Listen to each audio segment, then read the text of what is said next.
Yeah, that's correct. In some instances with different injuries that are happening with a vehicle, the fireys will ask for the ambulance ideas on how to get to the patient, making it safe for them.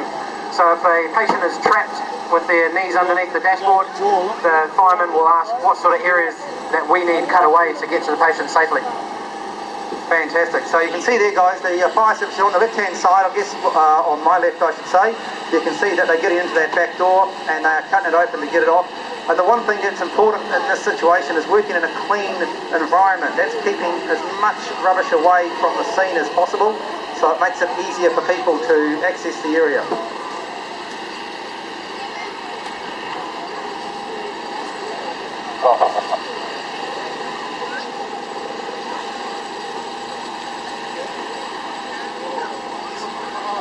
So Matt, just with people in their own motor vehicles, you know, is there some gear that they should have in their motor vehicles to sort of try and help with a scene like this? Yeah, it's a good idea to have some equipment in the boot of your car, especially a first aid kit. Normally those are very, very basic first aiders, first responders, and you can actually do a course through St John to learn about all those different pieces of kit that you can have in the boot and how to use them safely. Fantastic, and that's just the basics, but it can be enough to save a life. I was just talking to one of your trainers over there today who said they taught someone at school at age 10 to do CPR, and the young girl's mother had a cardiac arrest, and this 10-year-old saved a life. That's quite amazing, you know, when you think about a 10-year-old saving your own mother in a heart attack, and that's basically for us, you know, learning and being able to do something, just a little something at an accident scene could save a life. Is that correct? Yeah, it's good to have some first aid knowledge behind you.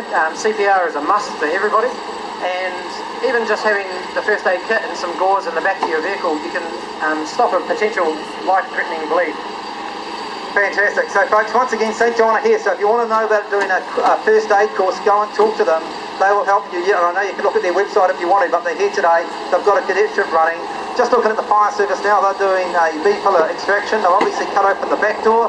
They're now getting into the front door, and they're cutting the whole side away for the ambulance to get into their patients and make it a lot easier to work with them.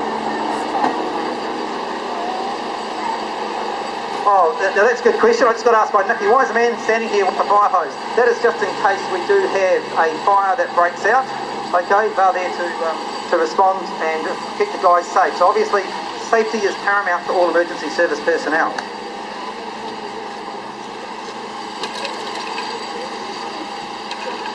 Also folks, I've just been told the kitchen demonstrator is getting ready to go. That's the one just up the road from me here. It's not very far away. That's about putting a fire out in a kitchen and how to do it the safe way. So when we're finished here, you can wander up there and have a look. Or if you've seen this before and you want to go up there, feel free to wander up there and have a look. So, absolutely. We've got the Tools of Life course, known as the Tools of Life. We call them cutters now. We've got spreaders, and you can just see how that machine works, okay? And it's just basically hydraulically used off a machine down here, and these guys can get into a car. You can normally do a rescue fairly quickly, depending on the damage of the vehicle and what type of vehicle it is. You can do a quick rescue within a few minutes, or it could take, you know, a little bit longer, depending on what we've got to cut into to get the patient out. But the key thing is here, both organisations are working together. Normally we would have the police here.